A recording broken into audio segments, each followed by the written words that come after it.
শুনছেন বিভূতিভূষণ বন্দ্যোপাধ্যায় রচিত পথের পাঁচালী। আজ শুনবেন ষষ্ঠ পর্ব। আবহ, শব্দগ্রহণ ও পাঠ অরুময় চক্রবর্তী। বিভূতিভূষণ বন্দ্যোপাধ্যায় রচিত পথের পাঁচালী।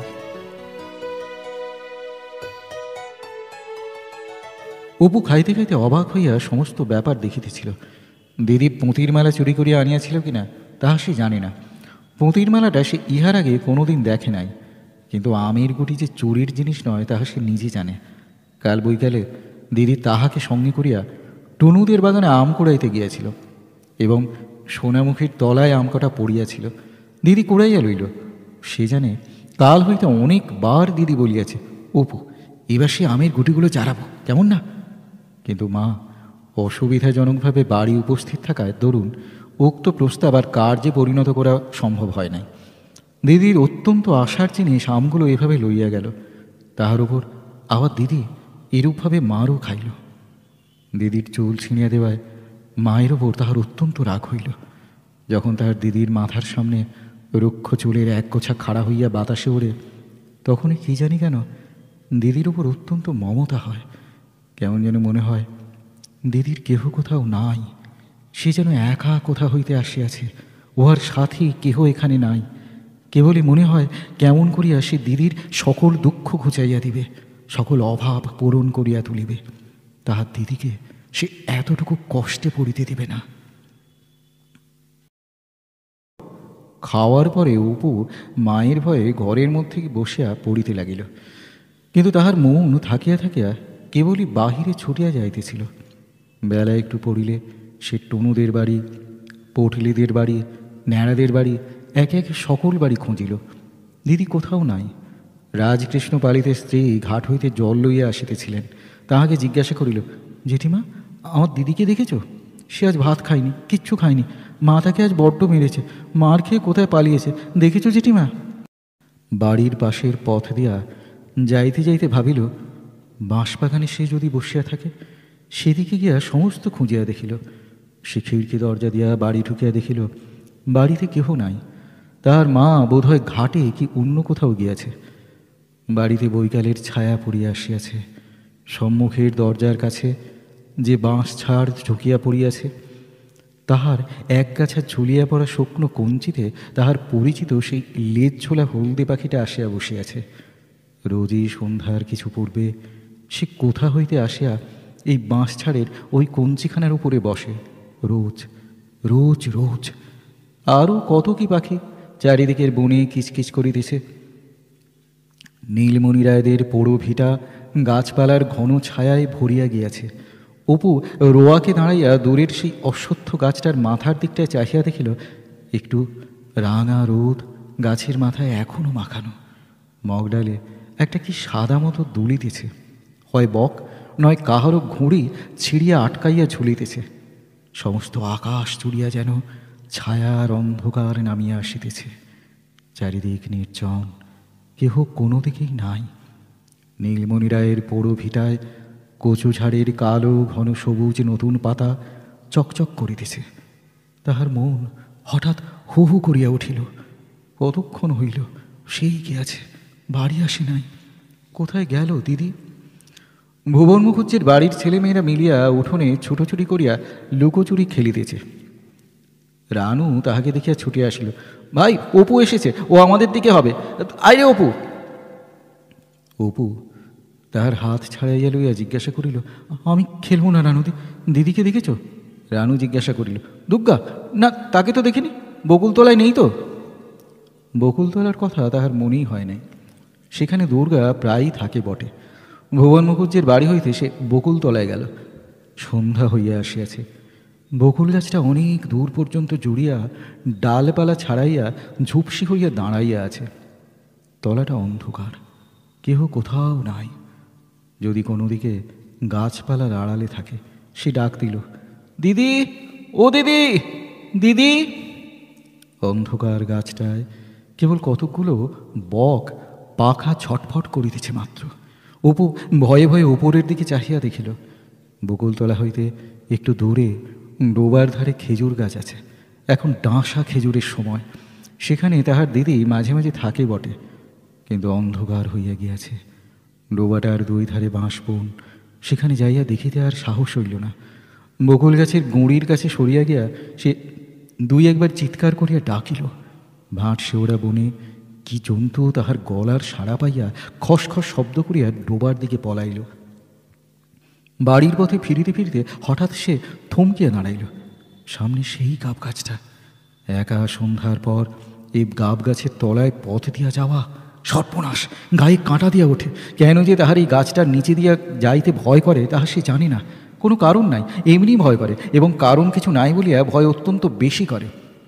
এত দেরি পর্যন্ত সে কোনো দিন বাড়ির বাহিরে থাকে নাই। আজ তাহার সে খেয়াল হইল না।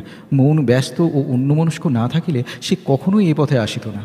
অপু খানিকক্ষণ অন্ধকার গাবতলাটার দিকে চাহিয়া দাঁড়াইয়া থাকিয়া ফিরিল।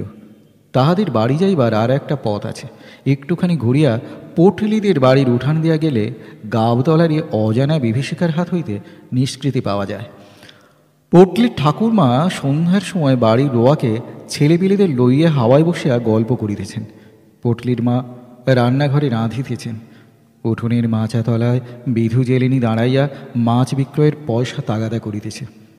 অপু বলিল, দিদিকে খুঁজতে গিয়েছিলাম ঠাকুমা, বকুলতলা থেকে আসতে আসতে। ঠাকুরমা বলিলেন, দুর্গা এই তো বাড়ি গেল, এই কতক্ষণ যাচ্ছে, ছুটে যা দিকে, বোধহয় এখনো বাড়ি গিয়ে পৌঁছয়নি।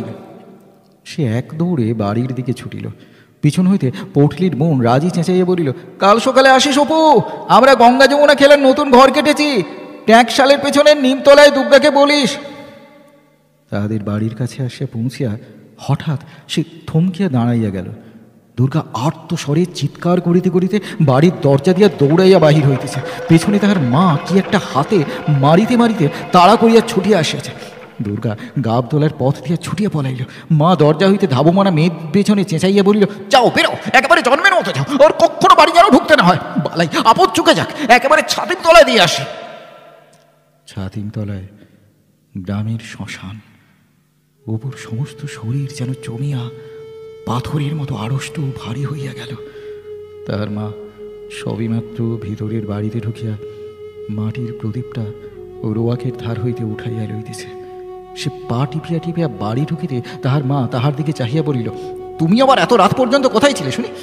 মোটে তো আজ ভাত খেয়েছ।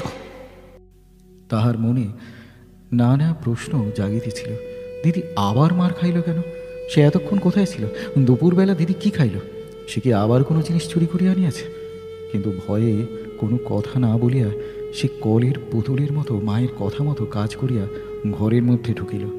পরে ভয়ে ভয়ে প্রদীপ উস্কাইয়া নিজের ছোট বইয়ের দপ্তরটি বাহির করিয়া পড়িতে বসিল। সে পড়ে মোটে তৃতীয় ভাগ, কিন্তু তাহার দপ্তরে দুখানা মোটা মোটা ভারী ইংরেজি কি বই, কবিরাজি ঔষধের তালিকা, একখানা পাতা ছেঁড়া দাসুরায়ের পাঁচালি, একখানা 1303 সালের পুরাতন পাঁজি প্রভৃতি আছে। সে নানা স্থান হইতে চাহিয়া এগুলি জোগাড় করিয়াছে, এবং এগুলি না পড়িতে পারিলেও রোজ একবার করিয়া খুলিয়া দেখে। খানিক্ষণ দেওয়ালের দিকে চাহিয়া সে কি ভাবিল। পরে আর একবার প্রদীপ উস্কাইয়া দিয়া পাতা ছেঁড়া দাসুরায়ের পাঁচালিখানা খুলিয়া অন্য মনস্কভাবে পাতা উল্টাইতেছে। এমন সময় সর্বজ এক বাটি দুধ হাতে করিয়া ঢুকিয়া বলিল, এসো খেয়ে নাও দেখি। অপু দ্বিরুক্তি না করিয়া বাটি উঠাইয়া দুধ চুমুক দিয়া খাইতে লাগিল। অন্যদিন হইলে এত সহজে দুধ খাইতে তাহাকে রাজি করানো খুব কঠিন হইত। একটুখানি মাত্র খাইয়া সে বাটি মুখ হইতে নামাইল। সর্বজয়া বলিল, ও কি নাও, সবটুকু খেয়ে ফেলো। ওটুকু দুধ ফেললে তবে বাঁচবে কি খেয়ে? অপু বিনা প্রতিবাদে দুধের বাটি পুনরায় মুখে উঠাইল। সর্বজয়া দেখিল সে মুখে বাটি ধরিয়া রহিয়াছে, কিন্তু চুমুক দিতেছে না। তাহার বাটি শুদ্ধ হাতটা কাঁপিতেছে। পরে অনেকক্ষণ মুখ ধরিয়া রাখিয়া হঠাৎ বাটি নামাইয়া সে মায়ের দিকে চাহিয়া ভয়ে কাঁদিয়া উঠিল। সর্বজয়া আশ্চর্য হইয়া বলিল, কি হলো রে, কি হয়েছে, জিভ কামড়ে ফেলেছিস? অপু মায়ের কথা শেষ হইবার সঙ্গে সঙ্গে ভয়ের বাঁধ না মানিয়া ডুকরিয়া কাঁদিয়া উঠিয়া বলিল, দিদির জন্য বড্ড মন কেমন করছে। সর্বজয়া অল্পক্ষণ মাত্র চুপ করিয়া বসিয়া পরে সরিয়া আসিয়া ছেলের গায়ে হাত বুলাইতে বুলাইতে শান্ত সুরে বলিতে লাগিল, কেঁদো না, অমন করে কেঁদো না। ওই পট্টিদের কি ন্যাড়াদের বাড়ি বসে আছে, কোথায় যাবে অন্ধকারে? কম দুষ্টু মেয়ে নাকি? সেই দুপুরবেলা বেরোলে সমস্ত দিনের মধ্যে তার চুলের টিকি দেখা গেল না, না খাওয়া না দাওয়া। কোথায় ও পাড়ার পালিতদের বাগানে বসেছিল, সেখানে বসে কাঁচা আম আর জামরুল খেয়েছে, এক্ষুনি ডাকতে পারছে। কেঁদো না অমন করে, আবার জ্বর আসবে, ছি। পরে সে আঁচল দিয়া ছেলের চোখের জল মুছাইয়া দিয়া বাকি দুধটুকু খাওয়াইবার জন্য বাটি তাহার মুখে তুলিয়া ধরিল। হাঁ করো দেখি, লক্ষ্মী শোনা, উনি এলেই ডেকে আনবেন এখন। একেবারে পাগল, কোত্থেকে একটা পাগল এসে জন্মেছে। আর এক চুমুক, হ্যাঁ। রাত অনেক হইয়াছে।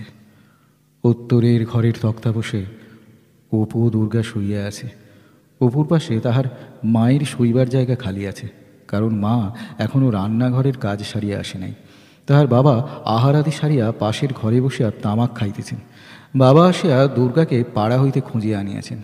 বাড়ি ফিরিয়া পর্যন্ত দুর্গা কাহারও সঙ্গে কোনো কথা বলে নাই। খাওয়া দাওয়া সারিয়া আসিয়া চুপ করিয়া শুইয়াছে। অপু দুর্গার গায়ে হাত দিয়া জিজ্ঞাসা করিল, দিদি, মা কী দিয়ে মেরেছিল রে সন্ধ্যেবেলা? তো চুল ছিঁড়ে দিয়েছে? দুর্গার মুখে কোনো কথা নাই। সে পুনরায় জিজ্ঞাসা করিল, আমার উপর রাগ করেছিস দিদি? আমি তো কিছু করিনি। দুর্গা আস্তে আস্তে বলিল, না বই কি, তবে সতু কী করে টের পেলে যে পুঁতির মালা আমার বাক্সে আছে? অপু প্রতিবাদীর উত্তেজনায় উঠিয়া বসিল, না সত্যি, আমি তোর গা ছুঁয়ে বলছি দিদি, আমি তো দেখাইনি, আমি জানিনি যে তোর বাক্সে আছে। কাল সতু বিকেলবেলা এসেছিল, ও সেই বড় রাঙা ভাঁটাটা নিয়ে আমরা খেলছিলাম। তারপর বুঝলি দিদি, সতু তোর পুতুলের বাক্স খুলে কি দেখছিল। আমি বললাম, ভাই তুমি আমার দিদির বাক্সে হাত দিও না, দিদি আমাকে বকে। সেই সময় দেখেছে। পরে সে দুর্গার গায়ে হাত বুলাইয়া বলিল, খুব লেগেছে না দিদি? কোথায় মেরেছে মা?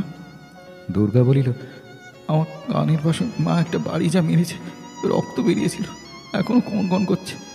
এইখানে, এই দেখ হাত দিয়ে, এইখানে। তাই তো রে, কেটে গিয়েছে যে, একটু পিদিমের তেল লাগিয়ে দেবো দিদি? থাকবে, কাল পালিতদের বাগানে বিকেলবেলা যাবো বুঝলি। কামরাঙা যা পেকেছে, এই এত বড় বড়, কাউকে যেন বলিস নে, তুই আর আমি চুপি চুপি যাবো। আমি আজ দুপুরবেলা দুটো পেড়ে খেয়েছি, মিষ্টি যেন কুড়।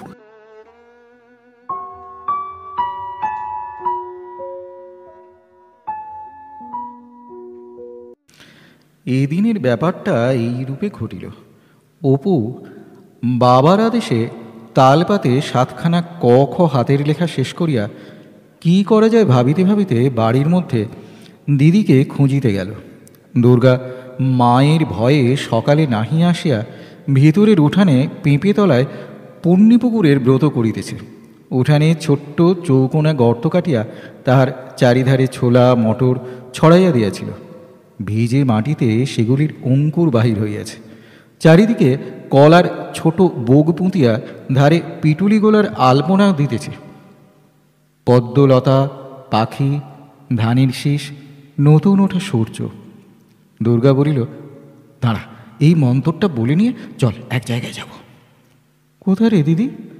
চল না, নিয়ে যাব এখন, দেখিস এখন। পরে আনুষঙ্গিক বিধি অনুষ্ঠান সাঙ্গ করিয়া সে এক নিঃশ্বাসে আবৃত্তি করিতে লাগিল। পুণ্যিপুকুর পুষ্পমালা কে পুজে রে দুপুরবেলা, আমি সতী লীলাবতী ভাইয়ের বোন ভাগ্যবতী। অপু দাঁড়াইয়া শুনিতেছিল, বিদ্রুপের ভঙ্গিতে হাসিয়া বলিল, দুর্গা ছড়া থামাইয়া ঈষৎ লজ্জা মেশানো হাসির সঙ্গে বলিল, তুই ওরকম করছিস কেন? যা এখান থেকে, তোর এখানে কি, যা। অপু হাসিয়া চলিয়া গেল। যাইতে যাইতে আবৃত্তি করিতে লাগিল, আমি সতী লীলাবতী ভাই বোন ভাগ্যবতী বিহি ভাই বোন ভাগ্যবতী হি। দুর্গা বলিল, তোমার বড় হয়েছে না? মাকে বলে তোমার ভ্যাং যেন বার করবো এখন।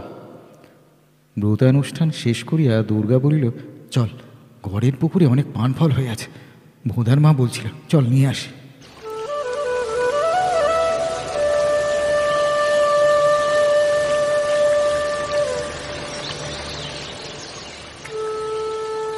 গ্রামের একেবারে উত্তরাংশে চারিধারে বাঁশবন ও আগাছা এবং প্রাচীন আম কাঁঠালের বাগানের ভেতর দিয়া পথ। লোকালয় হইতে অনেক দূরে গভীর বন যেখানে শেষ হইয়াছে, সেখানে মাঠের ধারে মজা পুকুরটা। কোনো কালে গ্রামের আদি বাসিন্দা মজুমদারদের বাড়ির চতুর্দিকে যে গড় খাই ছিল তাহার অন্য অংশ এখন ভরাট হইয়া গিয়াছে। কেবল এইখানটাতে 12 মাস জল থাকে। ইহারই নাম গড়ের পুকুর। মজুমদারদের বাড়ির কোনো চিহ্ন এখন নাই। সেখানে পৌঁছিয়া তাহারা দেখিল পুকুরে পান ফল অনেক আছে বটে, কিন্তু কিনারার ধারে বিশেষ কিছু নাই, সবই জল হইতে দূরে। দুর্গা বলিল, অপু, একটা বাঁশের কঞ্চি দেখতো খোঁজে, তাই দিয়ে টেনে আনব। পরে সে পুকুর ধারের ঝোপের শ্যাওড়া গাছ হইতে পাকা শ্যাওড়ার ফল তুলিয়া খাইতে লাগিল। অপু বনের মধ্যে কঞ্চি খুঁজিতে খুঁজিতে দেখিতে পাইয়া বলিল, ও দিদি, ও ফল খাসনি? তোর আশ্বাওড়ার ফল কি খায় রে? ও তো পাখিতে খায়। দুর্গা পাকা ফল টিপিয়া বীজ বাহির করিতে করিতে বলিল, আয় দেখি, দেখ দেখি খেতে, মিষ্টি যেন গুড়। কে বলেছে খায় না? আমি তো কত খেয়েছি। অপু কঞ্চি কুড়ানো রাখিয়া দিদির কাছে আসিয়া বলিল, খেলে যে বলে পাগল হয়, আমায় একটা দে দেখি দিদি। পরে সে খাইয়া মুখ একটু কাঁচুমাচু করিয়া বলিল, একটু একটু তেতো যে দিদি। তাই একটু তেতো থাকবে না? তা থাক, কেমন মিষ্টি বল দেখি। কথা শেষ করিয়া দুর্গা খুব খুশির সহিত গোটাগত পাকা ফল মুখের মধ্যে পুরিল। জন্মিয়া পর্যন্ত ইহারা কখনো কোনো ভালো জিনিস খাইতে পায় নাই, অথচ পৃথিবীতে ইহারা নূতন আসিয়াছে। যে উভয় ইহাদের নূতন, তাহা পৃথিবীর নানা রস, বিশেষত মিষ্ট রস আস্বাদ করিবার জন্য লালায়িত। সন্দেশ মিঠাই কিনিয়া সে পরিতৃপ্তি লাভ করিবার সুযোগ ইহাদের ঘটে না। বিশেষ অনন্ত সম্পদের মধ্যে তুচ্ছ বনগাছ হইতে মিষ্ট রস আহরণগত এইসব লুব্ধ দরিদ্র ঘরের বালক বালিকাদের জন্য তাই করুণাময়ী বনদেবীরা বনের তুচ্ছ ফুল ফল মিষ্টি মধুতে ভরাইয়া রাখেন। খানিকটা পরে দুর্গা পুকুরের জলে একটু নামিয়া বলিল, কত নাল ফুল হয়েছে রে উপু, দাঁড়া তুলছি। বনের মধ্যে হলদে কি একটা পাখি ময়না কাঁটা গাছের ডালের আগায় বসিয়া পাতা না চাইয়া ভারী চমৎকার শীষ দিতেছিল। অপু চাহিয়া চাহিয়া দেখিয়া বলিল, কি পাখি রে দিদি? পাখিটা কি এখন থাক, ধর দিকে বেশ করে আঁচলটা টেনে গড়িয়ে যাব জোর করে। অপু পেছন হইতে আঁচল টানিয়া রহিল। দুর্গা পায়ে পায়ে নামিয়া যত দূর যায় কঞ্চি আগাইয়া দিল। কাপড় চোপড় ভিজিয়া গেল, তবু নাগাল আসে না। আরও একটুখানি নামিয়া আঙুলের আগায় মাত্র কঞ্চিখানাকে ধরিয়া টানিবার চেষ্টা করিল। অপু টানিয়া ধরিয়া থাকিতে থাকিতে শক্তিতে আর কুলাইতেছে না দেখিয়া পিছন হইতে হাসিয়া উঠিল। হাসির সঙ্গে আঁচল ঢিলা হওয়াতে দুর্গা জলের দিকে ঝুঁকিয়া পড়িল, কিন্তু তখনই সামলাইয়া হাসিয়া বলিল, দূর, তুই যদি কোনো কাজের ছিলি, ধর ফের। অতি কষ্টে একটা পান ফলের ঝাঁকের কাছে আসিল। দুর্গা কৌতূহলের সহিত দেখিতে লাগিল কতগুলা পান ফল ধরিয়াছে। পরে ডাঙায় ছুড়িয়া দিয়া বলিল, বড্ড কুচি, এখনো দুধ হয়নি মধ্যে, আরেকবার ধরত। অপু আবার পেছন হইতে টানিয়া ধরিয়া রহিল। খানিকটা থাকিবার পর সে দিদির দিকে ঝুঁকিবার সঙ্গে সঙ্গে টানির চোটে আবার দু এক পা জলের দিকে আগাইয়া আসিতে লাগিল। পরে কাপড় ভিজিয়া যায় দেখিয়া হিহি করিয়া হাসিয়া উঠিল। দুর্গা হাসিয়া বলিল, দূর। ভাই বোনের কলহাস্যে খানিকক্ষণ ধরিয়া পুকুর প্রান্তের নির্জন বাঁশবাগান মুখরিত হইতে লাগিল। দুর্গা বলিল, এতটুকু যদি জোর থাকে তোর গায়ে, গাবের ঢিঁকি কোথাকার। খানিকটা পরে দুর্গা জলে নামিয়া আর একবার চেষ্টা করিয়া দেখিতেছে অপু ডাঙায় দাঁড়াইয়া আছে। এমন সময় অপু পাশের একটা শ্যাওড়া গাছের দিকে আঙুল দেখাইয়া চেঁচাইয়া বলিয়া উঠিল, দিদি দেখ কি ওখানে। পরে সে ছুটিয়া গিয়া মাটি খুঁড়িয়া কি তুলিতে লাগিল। দুর্গা জল হইতে জিজ্ঞাসা করিল, কি রে? পরে সেও উঠিয়া ভাইয়ের কাছে আসিল। অপু ততক্ষণ মাটি খুঁড়িয়া কি একটা বাহির করিয়া কোঁচার কাপড় দিয়া মাটি মুছিয়া সাফ করিতেছে। হাতে করিয়া আহ্লাদের সহিত দিদিকে দেখাইয়া বলিল, দেখ দিদি, চকচক করছে, কি জিনিস রে? দুর্গা হাতে লইয়া দেখিল গোল মতো একদিক ছুঁচল পল কাটা কাটা চকচকে কি একটা জিনিস। সে খানিকক্ষণ আগ্রহের সহিত নানাভাবে উল্টাইয়া উল্টাইয়া দেখিতে লাগিল। হঠাৎ কি ভাবিয়া তাহার রুক্ষ চুলে ঘেরা মুখ উজ্জ্বল হইয়া উঠিল। সে ভয়ে ভয়ে চারিদিকে চাহিয়া দেখিল কেহ দেখিতেছে কিনা। চুপি চুপি বলিল, অপু, এটা বোধহয় হিরে, চুপ কর, চেঁচাস নে। পরে সে ভয়ে ভয়ে আর একবার চারিদিকে চাহিয়া দেখিল। অপু দিদির দিকে অবাক হইয়া চাহিয়া রহিল। হীরক বস্তুটি তাহার অজ্ঞাত নয় বটে, মায়ের মুখে, দিদির মুখে রূপকথার রাজপুত্র রাজকন্যার হীরা মুক্তার অলঙ্কারের ঘটা সে অনেকবার শুনিয়াছে, কিন্তু হীরা জিনিসটা কীরকম দেখিতে সে সম্বন্ধে তাহার মনে একটু ভুল ধারণা ছিল। তাহার মনে হইত হীরা দেখিতে মাছের ডিমের মতো, হলদে হলদে, তবে নরম নয়, শক্ত। সর্বজয়া বাড়ি ছিল না। পাড়া হইতে আসিয়া দেখিল ছেলে মেয়ে বাড়ির ভেতর দিকে দরজার কাছে দাঁড়াইয়া আছে। কাছে যাইতে দুর্গা চুপি চুপি বলিল, মা, একটা জিনিস কুড়িয়ে পেয়েছি আমরা। করের পুকুরে পান ফল তুলতে গিয়েছিলাম মা, সেখানে জঙ্গলের মধ্যে এইটে পোঁতা ছিল। অপু বলিল, আমি দেখে দিদিকে বললাম মা। দুর্গা আঁচল হইতে জিনিসটা খুলিয়া মায়ের হাতে দিয়া বলিল, দেখো দেখি কি এটা মা। সর্বজয়া উল্টাইয়া পাল্টাইয়া দেখিতে লাগিল। দুর্গা চুপি চুপি বলিল, মা, এটা ঠিক হিরে নয়। সর্বজয়ারও হীরক সম্বন্ধে ধারণা তাহাদের অপেক্ষা বেশি স্পষ্ট নহে। সে সন্দিগ্ধ সুরে জিজ্ঞাসা করিল, তুই কি করে জানলি হিরে? দুর্গা বলিল, মজুমদারেরা বড়লোক ছিল তো মা, ওদের ভিটের জঙ্গলে কারা নাকি মোহর পুড়িয়ে পেয়েছিল, বেশি গল্প করতো। এটা একেবারে পুকুরের ধারে বনের মধ্যে পোঁতা ছিল, রোদ্দুর লেগে চকচক করছিল। এ ঠিক মা হিরে। সর্বজয়া বলিল, আগে উনি আসুন, ওকে দেখাই।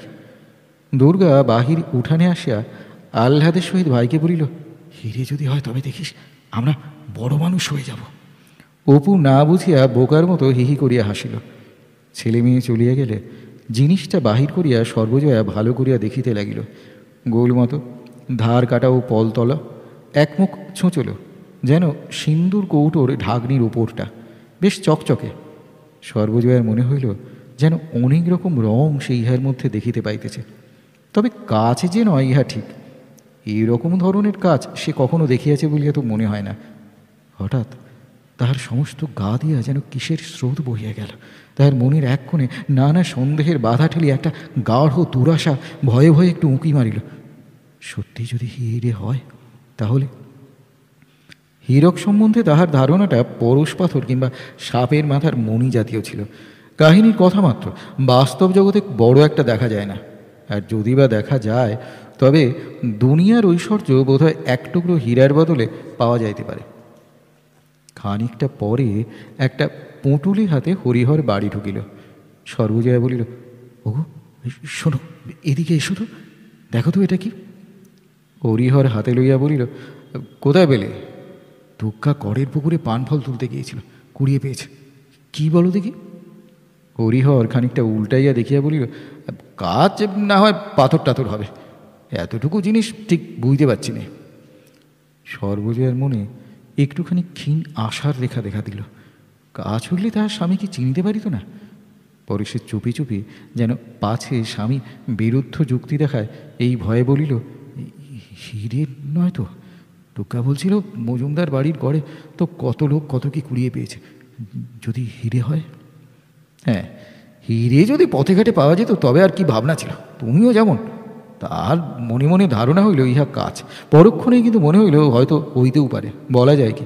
মজুমদারেরা বড় লোক ছিল, বিচিত্র কি যে হয়তো তাদেরই গয়না টয়নায় কোনো কালে বসানো ছিল, কি করিয়া মাটির মধ্যে পুঁতিয়া গিয়াছে। কথায় বলে, কপালে না থাকিলে গুপ্তধন হাতে পড়িলেও চেনা যায় না। শেষে কি দরিদ্র ব্রাহ্মণের গল্পের মতো ঘটিবে? সে বলিল, আচ্ছা দাঁড়াও, একবার বরং গাঙ্গুলি বাড়ি দেখিয়ে আসে। রাঁধিতে রাঁধিতে সর্বজয়া বারবার মনে মনে বলিতে লাগিল, দোহাই ঠাকুর, কত লোক তো কত কি কুড়িয়ে পায়, এই কষ্ট যাচ্ছে সংসারের, বাচ্চাদের দিকে মুখ তুলে তাকিও, দোহাই ঠাকুর। তাহার বুকের মধ্যে ঢিপ ঢিপ করিতেছিল। খানিকটা পরে দুর্গা বাড়ি আসিয়া আগ্রহের সুরে বলিল, বাবা এখনো ফেরেনি? হ্যাঁ মা।